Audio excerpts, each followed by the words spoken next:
1976. A private jet landed in Houston, Texas. Inside lay a man on a stretcher.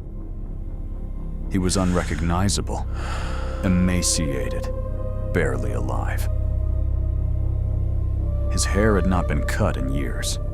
His fingernails had grown into long, twisted curls.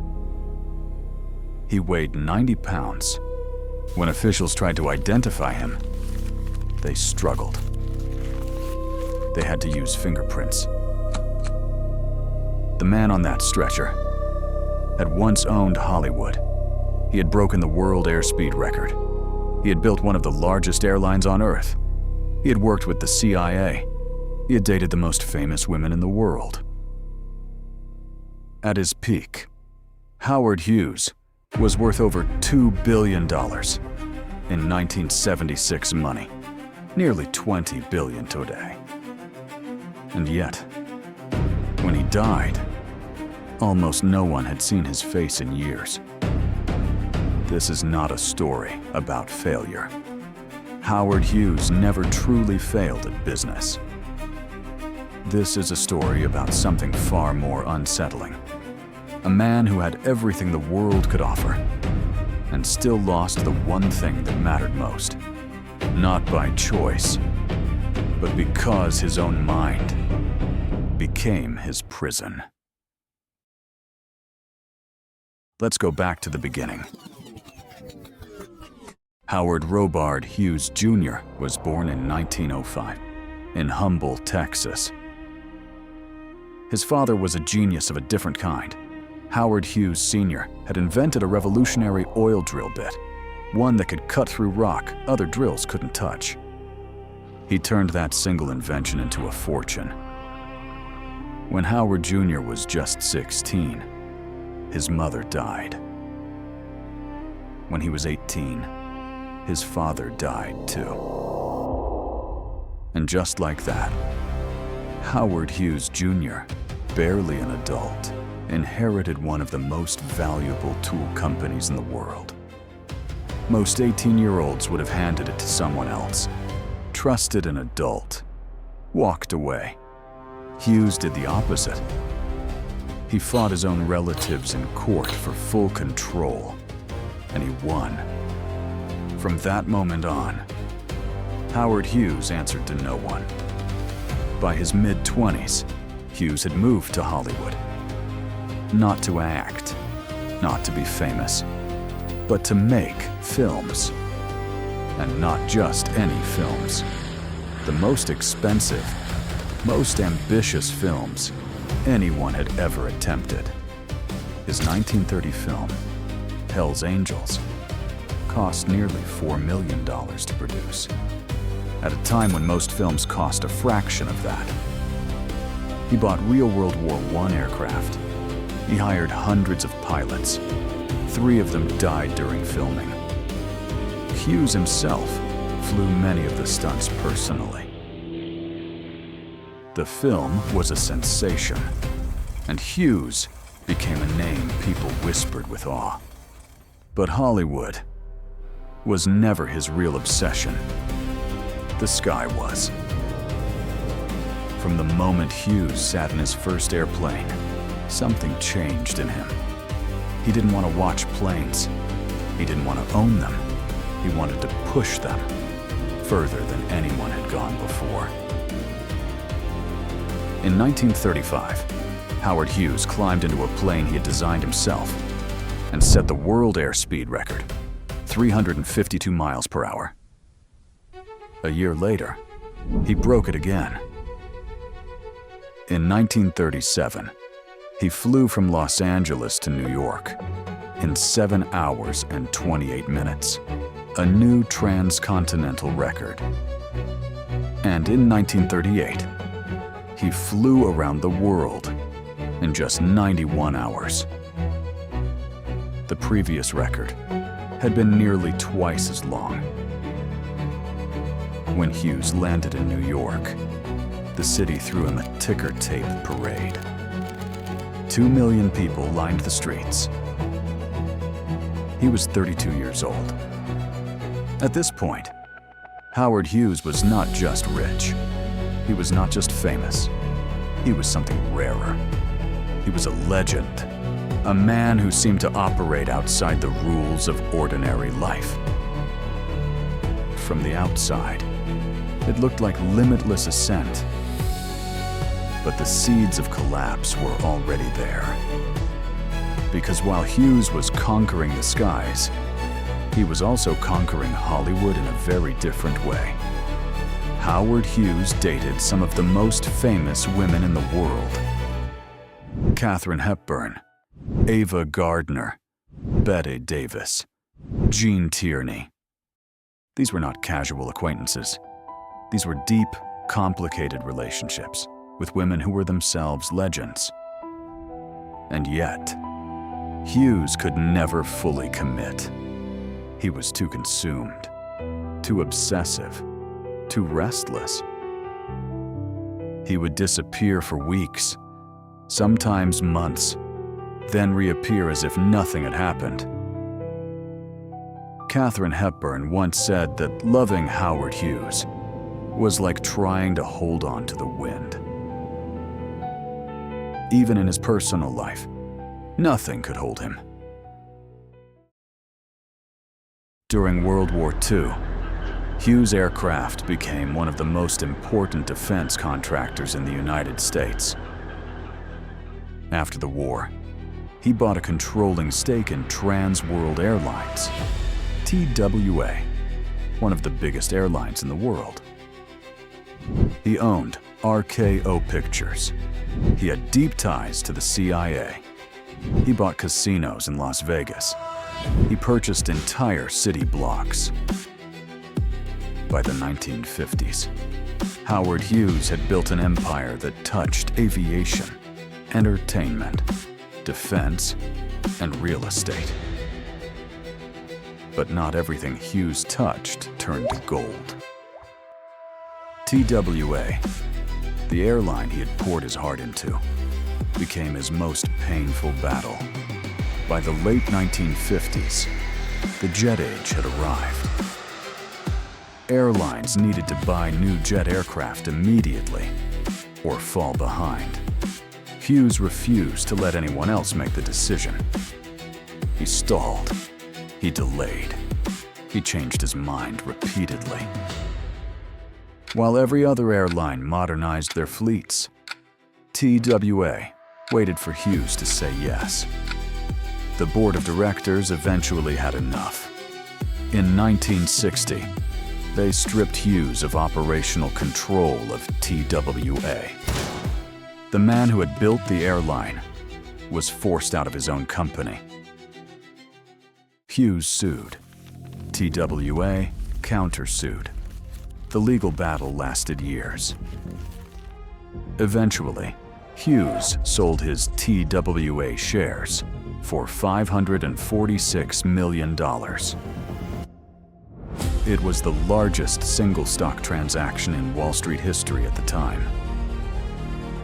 He won the financial battle, but for perhaps the first time in his life, Howard Hughes knew what it felt like to lose control of something he loved. And losing TWA, losing control of the thing he loved most after the sky itself, broke something in him that never healed. And through all of this, the cracks were beginning to show. But underneath it all, something had been building for years. Something quiet, something the world couldn't see. Howard Hughes had always been different. As a child, he had been obsessive, particular, deeply uncomfortable with germs. His mother had been terrified of disease. She bathed him obsessively, checked him for symptoms, kept him away from other children. That fear never left him. In 1946, Hughes was testing a new aircraft when it suddenly lost power and crashed into a residential neighborhood in Beverly Hills. The plane was destroyed. 3 houses were demolished. Hughes was pulled from the wreckage, with a crushed chest, multiple broken bones, and severe burns. Doctors didn't think he would survive the night. He survived, but he was never quite the same. The crash accelerated something that had already been growing inside him. The obsessions became stronger. The fears became louder. The need for control became overwhelming. He began demanding that his staff handle objects with white gloves. He issued long, detailed instructions for how to open a can of food, how to hand him a spoon, how to approach him without contaminating the air around him. His aides followed the instructions, or they were fired. By the 1950s, the man who had once flown around the world was struggling to leave his own bedroom. In 1958, Howard Hughes checked into a hotel suite in Beverly Hills. He never checked out. For the next several years, Hughes lived in a series of sealed hotel rooms. The curtains were always drawn. The lights were dim or off completely. No sunlight, no fresh air. He sat in what he called his germ-free zone, a chair covered in paper towels, surrounded by more paper towels, untouched by the outside world. He stopped cutting his hair. He stopped cutting his nails. He stopped bathing. His meals were delivered through a system of precise rituals. The food had to be prepared in a specific way, wrapped in a specific way, touched by as few hands as possible. Some days, he ate almost nothing at all. The aides who attended him were given written instructions that ran to dozens of pages. Every detail of every interaction was scripted. Nobody was allowed to speak to him unless spoken to. Nobody was allowed to look him in the eyes. The man who had commanded armies of engineers, shaken hands with presidents, and kissed the most beautiful women in Hollywood, was now terrified of human touch. And yet, through all of this, Hughes never stopped doing business. From his sealed rooms, he conducted massive financial transactions. He bought an airline. He sold an airline. He purchased almost an entire Las Vegas strip. In 1968, without leaving his hotel room, Howard Hughes bought the Desert Inn, the Sands, the Castaways, the Frontier, and the Silver Slipper casinos. He bought them because the Desert Inn had asked him to leave. He had been occupying the top 2 floors for months without paying properly. When they threatened to evict him, he bought the entire hotel. At one point, Howard Hughes owned more land in Nevada than anyone else in the state's history. All from a darkened room, in a bathrobe, on a paper towel-covered chair. And as the years passed, even from behind sealed curtains, Hughes remained involved in deals far bigger than hotels, casinos, or the Las Vegas Strip. And even as Hughes withdrew further from the world, his name still carried enormous power far beyond those sealed hotel rooms. But perhaps the most extraordinary operation connected to Hughes during those hidden years was with the Central Intelligence Agency. In 1974, the CIA needed to retrieve a sunken Soviet submarine from the bottom of the Pacific Ocean.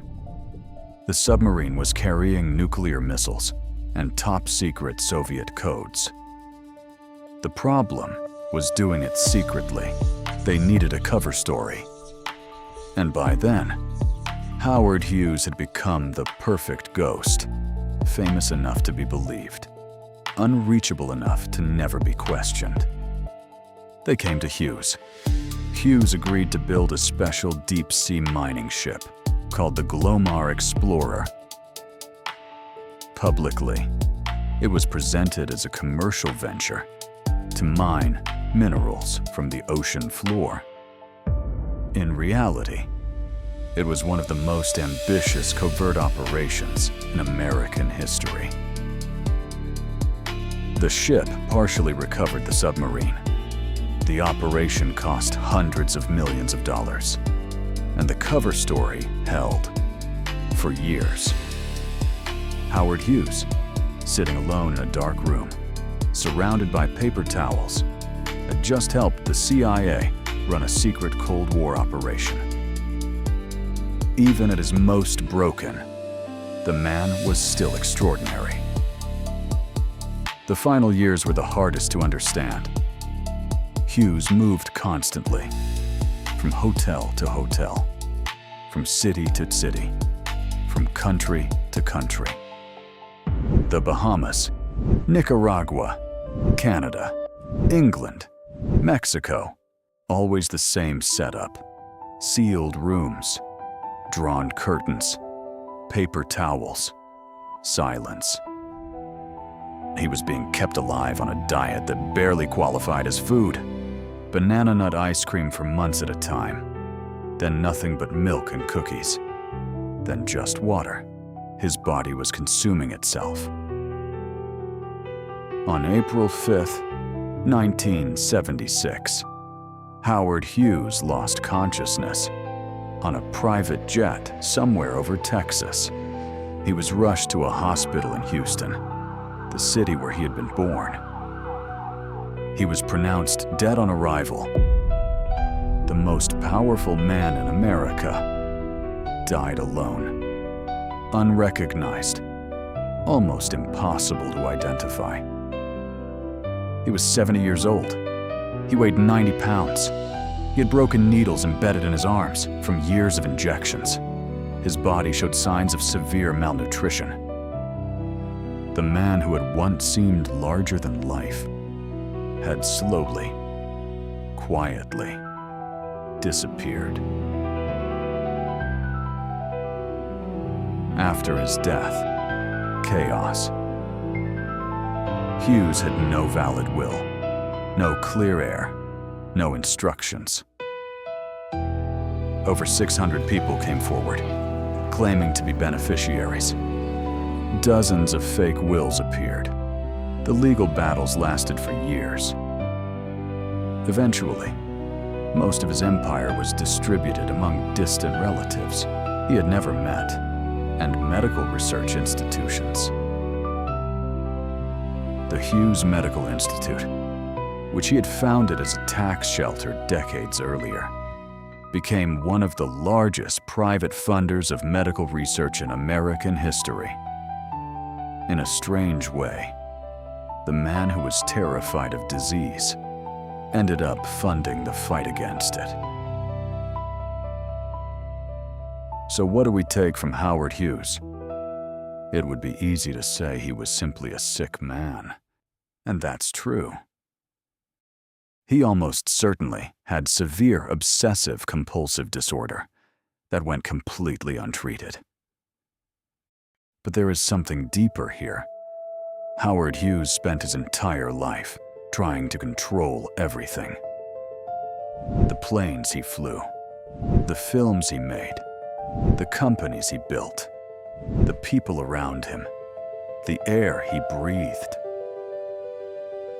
And the more he tried to control the world outside, the more the world inside fell apart.